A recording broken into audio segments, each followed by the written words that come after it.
difficult task because it is a latent variable, a psychological construct that cannot be recorded or observed directly. Cannot we simply see if someone is motivated? She's working hard, isn't she? At a high speed, so she seems quite motivated. Or is she just rushing through the game because she's bored? We simply can't tell. It's hard to derive motivation from observed facts. Generally, one would use a standardized questionnaire to estimate players' motivations.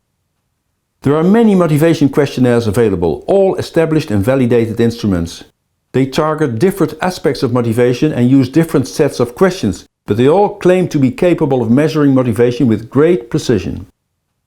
The questionnaires are simple as such. It all comes down to asking the players what they think about their own motivation. And they all use multiple motivation-related questions for the same thing. For instance, the intrinsic motivation inventory uses an interest and enjoyment scale with these questions. I enjoyed doing this activity very much. This activity was fun to do. I thought this was a boring activity. This activity did not hold my attention at all. I would describe this activity as very interesting. I thought this activity was quite enjoyable. During this activity, I was thinking about how much I enjoyed it.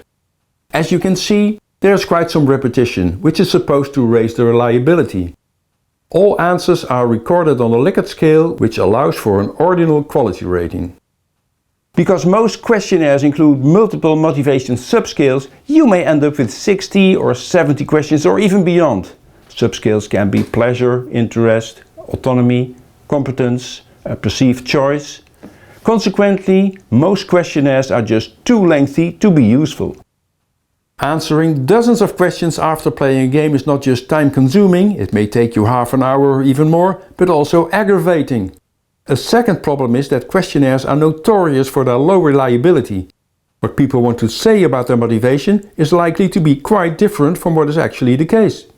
Third, it is quite difficult for people to make unbiased self-judgments. Results are likely inaccurate. And questionnaires cannot account for quick, real-time changes during the game. Measuring motivation at different points in time during the game is simply impossible. All you can get is some average, self-reported, retrospect motivation indicator. Maybe new sensor technology for brain activity, skin conductance or attention tracking will provide better tools to represent motivation. But so far this is problematic because of large variabilities and not to mention privacy protection issues. Of course, games are commended for their positive effects on motivation, but measuring motivation is an issue. Maybe we should just ignore the whole concept, because the most important outcome of games in education and training is not motivation, but the learning outcome.